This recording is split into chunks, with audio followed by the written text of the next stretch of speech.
As the moderator in this, you know you're in the right position when you've kind of this jumble of questions in your head, you can't get them all out fast enough. And I think that sentiment will be reflected by a lot of the people in the audience here. I think what both of you have looked at is this integration of design and technology into healthcare in terms of how we aim to deliver that in the future. And Cal Newport has this book, Digital Minimalism, and it's about kind of taking yourself off social media and going back in kind of in a selective, high-value way. And I think it's based on the preface that technology and design features, they're ultimately neutral. So we need to think about how we extract the greatest value from those and how we do that. And I think maybe just to kind of ask both of you to maybe kind of reflect on how you think about the neutrality of those tools and how best to kind of integrate that into healthcare. So maybe you want to go first. Ooh, golly. So if I could just figure out that'd be handy. So one of the things I think, and I work with technology a lot, and can talk to you endlessly about the benefits of AI and different tools that we have now. What I think is the best way to integrate technology is to remove it entirely from the conversation, from what you're doing, from the design process, because there are commercial incentives to make sure that we retrofit a technology back into a system, whereas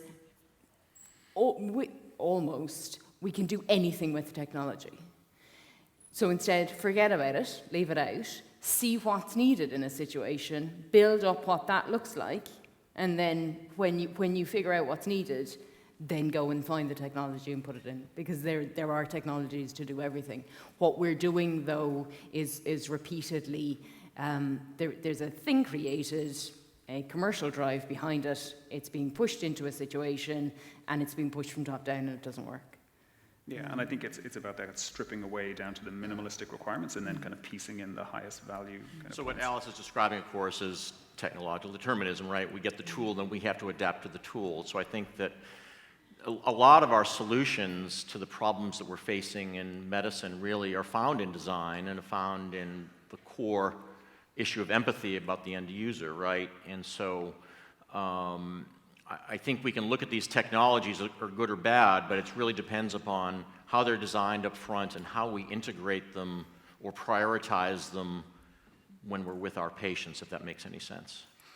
Yeah, and I think there's tremendous opportunity. We've seen great examples, and we've seen some terrible examples of how this has been implemented, right. Particularly, I think, more so in the US healthcare systems around the electronic health record. It's not necessarily the technology itself, it just happens to be the vehicle where a lot of the difficulties are challenged. I want to switch kind of areas a little bit, and I think speak more broadly about the idea of creativity. I think this is largely why a lot of us are here, in terms of how we think more broadly about creativity in medicine. I think we are often siloed into these very kind of insular linear tracks, particularly in clinical medicine. But because I think many people here, and particularly both of you, have gone beyond the kind of traditional face-to-face clinical encounters, and in addition to that, really have embraced other areas. And how that in of itself is very much an antidote to a lot of the challenges we face. And maybe if you could just simply reflect on, I suppose, the importance of creativity and going outside of our traditional boundaries, and why that is important more so today than ever. Well, I would say that medicine is traditionally what I call a reactive specialty. And so in my day-to-day work, I'm constantly reacting to things that happen. I'll react to a value that happens, or a child with a complaint. And so I'm constantly sort of in this reactive mode. There's a second part of my day, or a second chunk of my world that I call my creative world, and I'm always trying to keep my reactive world and my process world separate. But this creative space is what keeps me sane, honestly. I mean, my ability to express myself on my blog and through my podcast is, I think, really accountable for my not achieving some of the levels of burnout that I've seen with some of my peers. And so I think it needs to be fostered and cultivated. It gets beat out of us, honestly, in training, that we're really not allowed to do this stuff, and I think it needs to be part of what we do. I think there's a system thing that Caroline would be far better qualified to describe, but that I've noticed starting medicine later than most people do, that there is a pressure that's put on people when they first start, and in order to make sense of that and not burn out, there's a binary mindset that is encouraged. So things are that or that. And if you do this, then this happens. And you can control the world and you can control the progression of disease if you do this. And so that as an approach is encouraged throughout specialty training. And so your world is quite narrow, and then you can control it because it is so narrow. And I don't think that helps then when we're in a very different way of looking at the world now. So we've beaten creativity out of people through the training process. But what I find in work that's very funny is that people are entirely resistant to anything creative when starting off with them. And like, what about this idea? Oh no, that won't work. And so you go on a journey, and it's quite interesting because people, as kids, we all start as very creative, but it's beaten out of us by our current education systems. And people can find it. They'll declare they're not creative, but you can get there, and it's in all of us. Personally, I have always created things, so I need to. It's a form of therapy for me. I recently started leatherwork because it's an interesting new thing to learn, and so that's almost like in addition to yoga and eating well and exercise, it's something that has to be done. But the Drawing on the Right Side of the Brain, the book, which is a very, it's ages old now, but it's very well known as how you actually encourage creativity through drawing and how that actually impacts both sides. So as a business person, you can become a better strategist by actually being more creative. And I think one of the challenges that you bring up is this idea of failure, and maybe certainly within clinical medicine, the penalty for failing is just incredibly high. So there's often this barrier to going to the point. But I think it's then about having other domains where those penalties are just not near as high in terms of, so failing may just not have the consequence that we would envisage. And I think most of the people here, I think because you are both ambassadors of taking that on, I think would love to hear, I suppose, kind of a line on kind of what it took you to go from kind of 0 to 1. Because I think most of the people here probably have some, subsurface sentiments about they would really like to do something similar. They have their own ideas, and you were both all at that point once, but were probably quite hesitant. So kind of how did you move from kind of 0 to 1 in that sense? Ooh, that's a tough one. I guess my creative outlet is writing, and I guess I would answer that by saying when I started my blog. And it was a hard step, I think, at first, because putting your writing into the public space makes you very vulnerable. Also, in the mid-2000s or early 2000s, when physicians were first blogging, we didn't know what would happen if someone didn't like something that we wrote. And so there's a lot of risk with putting our ideas out there. And so that's probably the first step that I took. I will add that there's a growing class of physicians that I call medicine's creative class. These are some of the doctors that we see in the audience here today who are cartoonists and artists, sculptors, poets, and others who actually have been doing this for years, have been doing it kind of in the shadows. And one of the beautiful things about online networks is we're starting to see these people revealed and exposed, and they're getting together in communities. And so I think that these individuals serve as great role models for other physicians for things they can try and experiment with, or things they've always been passionate about but never done. Okay. While you're giving your reflection on that, we might open it up to some questions as well. So I think there's some roving mics, and if people want to maybe kind of pop to either side if they want to ask a question.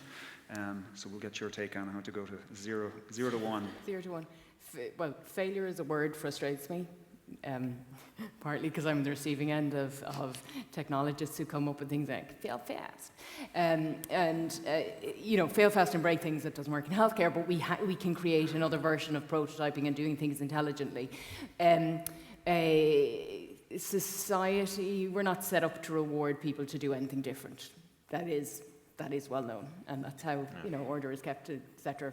for however many years, and then that makes it very difficult to be different or to try something different. And I think we're not going to change, might change the whole world, but we're probably not going to change the whole world and change how we all work as full groups. But what we can do is change how we see it as ourselves. So if somebody has a breakdown because they can't handle clinical medicine as it is currently, are they a failed doctor?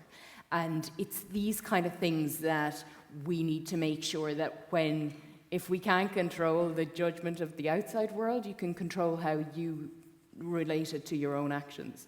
I think if you want to be more creative, I think being here is a pretty good start. Absolutely. Yeah.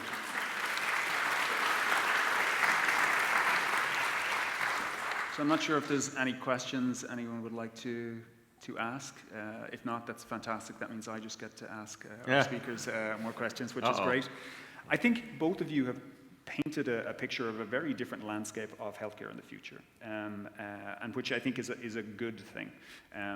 I think hopefully when we use the technologies that are available to us in this human age as you describe, it will enable the technology to maybe kind of do the things that are maybe more wrought and automated, and bring us back to those kind of interpersonal human connections.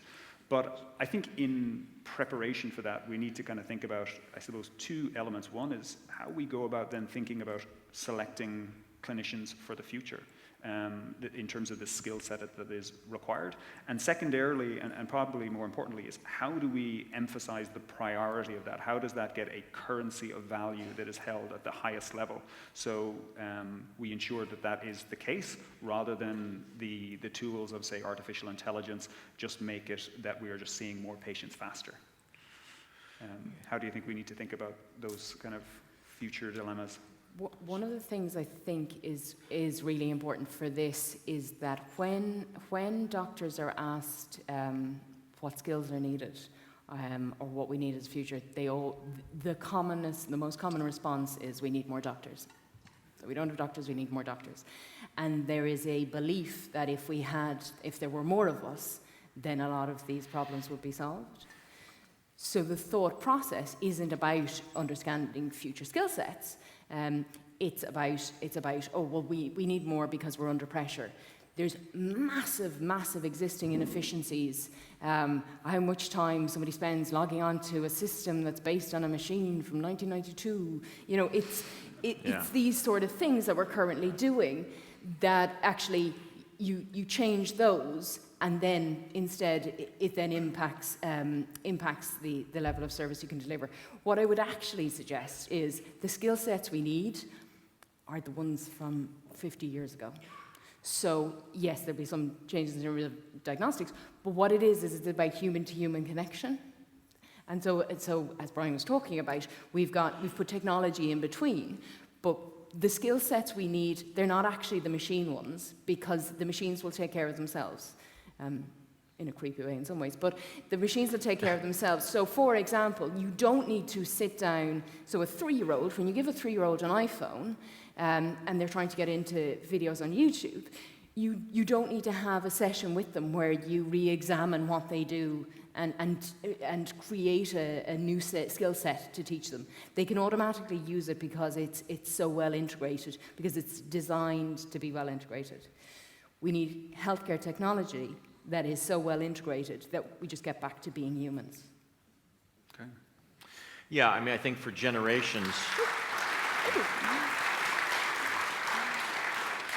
For generations, I think we in medicine were fixated on choosing little geniuses for medical school, and I think that as artificial intelligence again starts to pick away at the things that and do the heavy lifting, we are going to be left with these more these more human needs that we're going to have. And I think this idea of emotional intelligence, how we judge that and how we grade that is a larger conversation. But the system needs to flip around away from all this focus on testing and grades and everything else. And the biggest challenge for me when I think about this is that this next generation that is more comfortable with an avatar that I discussed with my slide, how are they going to be prepared to deal with the situation, to have the conversations that I talked about in my talk? And some of these, we're going to have to be selecting these people, I think, earlier on and cultivating them earlier on. Yeah, I think so. This is, I think, the story of our lives. I think if we look at, healthcare in general, how different it is, I think, as you pointed out, even 5 years ago, 10 years ago, the difference in terms of the roles, responsibilities, requirements are just vastly different. And I think the true skill set is the ability to learn new things. Right. And I think flexibility. Yeah, and I think that is the cardinal feature that everything else will be based off. I do think our job has to change. Not necessarily that the skill set will still be human to human, understanding disease, understanding people. But the job what I suggested at the end of the talk, the job has to fundamentally change, because we can't continue to just treat people once they get sick.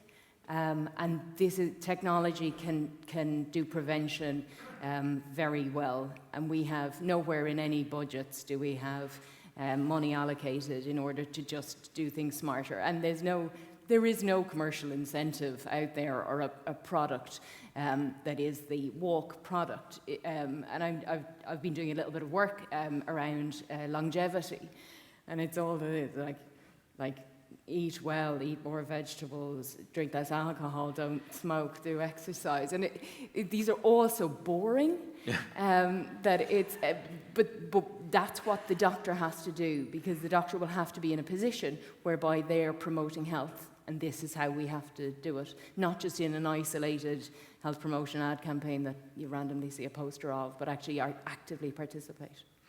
Let me just add that there are some schools in the States that are adding healthcare design into their training programs.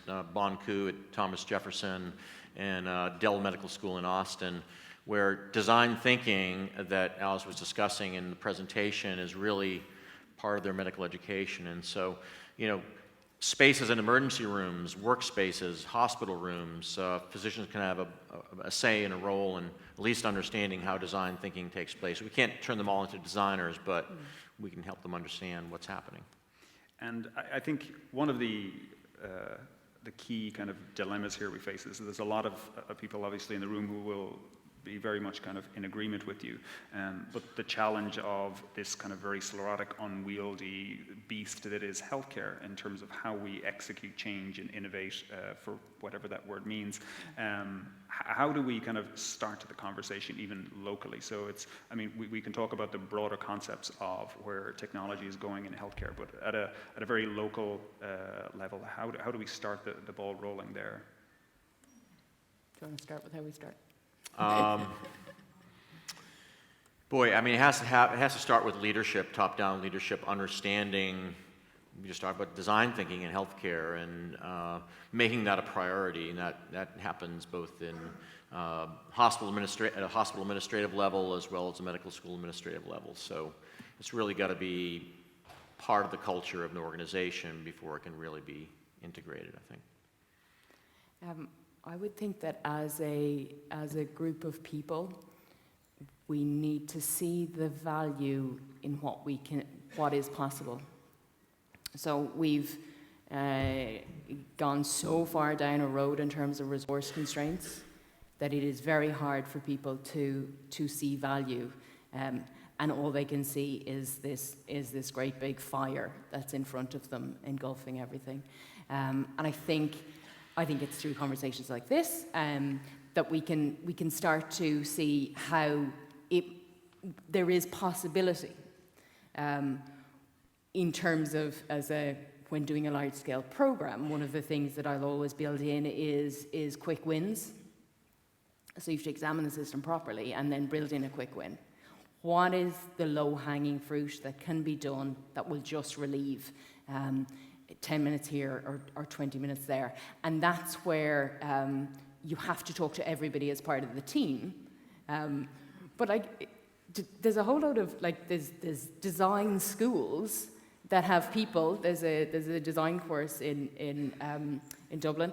They have willing students who will come in, they will do those interviews, they will figure out your system for you, and they will give you a report saying where you can save those 10 or 15 minutes. Yeah. And we need to invite them in. We don't need to make endless amounts of time for them. We need to invite them in and bring them in and see about quick wins. I'm not delusional about how difficult it is. And what I'm suggesting as a future is still aspirational.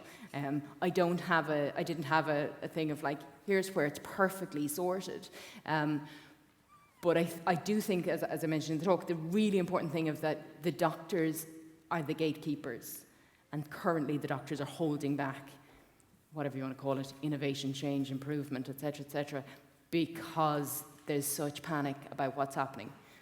You can engage with these things and learn about them. I mean, the doctor who sat in his own waiting room, these sort of things, come and talk to me, I'll tell you something you can do, or 5 things you can do, and make improvement. But you need to build momentum in order to get people on board and to stop the continued drop in morale that just keeps sinking through the floor. Certainly in the States, the way to get any of these things integrated into clinical space, any innovation of any kind, you have to prove, as you said, you have to prove value.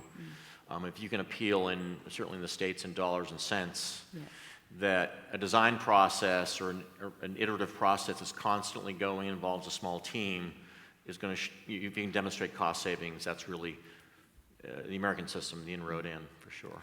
And then in our system here in the UK, obviously we're not driven by commercial ending, etc. However, everything is about saving money. So it's almost, it's the other side of the same literal coin. But. Okay. In terms of doctors being the holdup, I think, increasingly in the States, 3 years ago, we hit the point where over half of American physicians were employees of hospital systems, and so that's just getting further and further along, and I think that physicians as impediments to these sorts of changes, probably it's not going to be the case much longer, I don't think. Yep. Hopefully. Yeah, well, I think both of you have given such, I think, incredible perspectives on very kind of complementary topics. So I'd like to thank you both, and I know both of you will be around in terms of if anyone wants to engage with you afterwards. But thank you very much. Thank you.